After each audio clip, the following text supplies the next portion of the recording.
बारामतीचा प्रताप जाधव आणि पल्लवी कारंडे हे सध्या पुण्यात स्थायिक आहेत.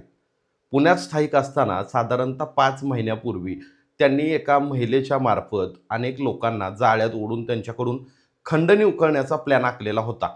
मात्र दरम्यान त्याच महिलेवरती अत्याचार झाला म्हणून त्या महिलेनं भारती विद्यापीठ पोलीस ठाण्यामध्ये गुन्हा दाखल केलेला होता.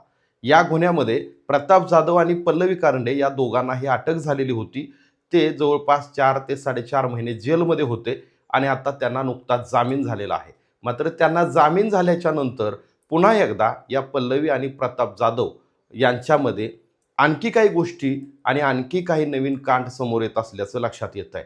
या दोघांनी एका महिलेच्या मार्फत एका बड्या उद्योजकाला ट्रॅप लावलेला होता आणि त्या ट्रॅपमधून या उद्योजकाकडून 2 कोटींची खंडणी घ्यायची होती आणि त्या खंडणीचं वाटप कसं होणार आणि त्याच्यातून या उद्योजकाला कसं अडकवायचं ह्या सगळ्यांचं प्लॅनिंग झालेलं होतं आणि त्याची एक अतिशय महत्त्वपूर्ण ऑडिओ क्लिप आता समोर येताना दिसते.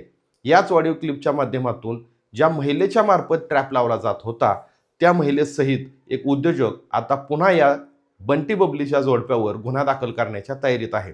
नेमकं हे सगळं काय प्रकरण आहे आणि याच्यामध्ये आतापर्यंत काय काय घडलं हे तुम्ही या सविस्तर व्हिडिओच्या माध्यमातून पाहणार आहात.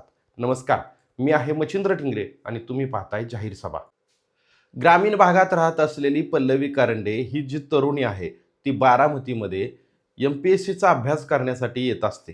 त्यावेळी तिची प्रताप जाधव याच्याशी भेट होते आणि नंतर MPSCचा अभ्यास बाजूला राहतो आणि या दोघांकडून वेगवेगळे खेळ सुरू होतात.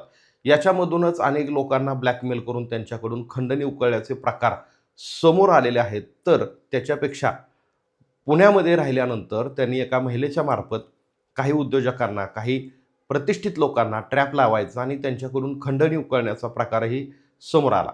मात्र याच्यातून प्रताप जाधव याने त्याच महिलेवरती जिच्या मार्फत ट्रॅप लावला तिच्यावरती अत्याचार केले. मग त्या महिलेनं भारती विद्यापीठ पोलीस ठाण्यामध्ये गुन्हा दाखल केला आणि याच्यामध्ये पल्लवी कारंडे आणि प्रताप जाधव या दोघांवरतीही गुन्हा दाखल झाला आणि ह्या दोघांनाही जेलमध्ये जावं लागलं. या सगळ्या घटनेची चार्जशीट कोर्टामध्ये सादर झाल्याच्या नंतर पुन्हा एकदा त्यांनी जामीन अर्ज मांडला आणि आता ह्या दोघांनाही जामीन मंजूर झालेला आहे. मात्र तदनंतर पुन्हा एकदा ह्या दोघांचे काही कारनामे पुढे येताना दिसत आहेत. याच्यामध्ये या दोघांनी एका महिलेच्या मार्फत एका उद्योजकाकडून 2 कोटींची खंडणी उकळण्यासाठी एक मजबूत प्लॅन केलेला होता. याच्यासाठी भिगवण परिसरातून एका महिलेला तयार करण्यात आलं आणि त्या महिलेला बरोबर घेऊन नंतर तिला हा सगळा प्लॅन समजावून सांगण्यात आला. याच्यामध्ये त्या महिलेला 25 लाख रुपये रोख आणि एक फ्लॅट देण्याचीही तयारी झाली. याच्यामध्ये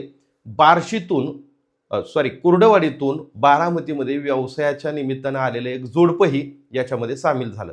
असे मिळून ही 4 जणांची टोळी एका उद्योजकांना गुंतवण्यासाठी प्लॅन करत होते. मात्र याच्यामध्ये ज्या महिलेचा वापर केला जात होता त्या महिलेच्या मार्फत ह्या सगळ्या प्रकरणाला दिशा द्यायची होती किंवा उद्योजकाला अडकवायचं होतं. याच्यातूनच या चौघांपैकीच कुणीतरी ह्या सगळ्या विषयाचं रेकॉर्डिंग केलं होतं आणि ते रेकॉर्डिंग आता समोर येताना दिसतंय. हेच रेकॉर्डिंग आता संबंधित उद्योजक साक्षीदारांच्या मार्फत वरिष्ठ पोलीस अधिकाऱ्यांना भेटून दाखवून आता पुन्हा एकदा या पल्लवी कारंडे आणि प्रताप जाधव आणि इतर जे कुर्डवाडीतून इथं स्थायिक झालेले जे जोडपं आहे त्या चौघांवरती पुन्हा नव्याने गुन्हा दाखल करण्याच्या तयारीत आहे. मात्र सगळ्यात महत्त्वाचं याच्यामध्ये एखाद्याला अडकवण्यासाठी कुठल्या पद्धतीचा प्लॅन केला जातो. एखाद्या महिलेला रात्री 12 ते 1 वाजता भिगवणच्या परिसरातून उचललं जातं. तिला गाडीमध्ये प्लॅन समजावून सांगितला जातो. कसं त्या उद्योजकाला भेटायचं, कशा पद्धतीनं त्याला अडकवायचं, कुठल्या हॉटेलला जायचं, तिथं गेल्याच्या नंतर काय करायची, ही सगळी शिकवण दिली जाते.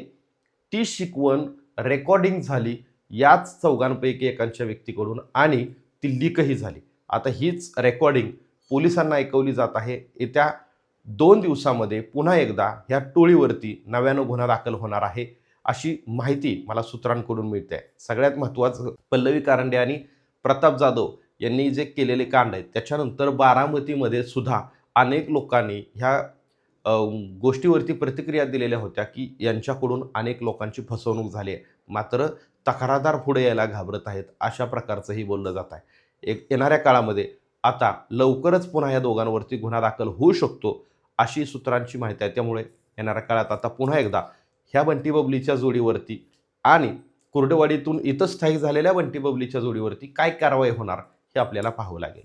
धन्यवाद.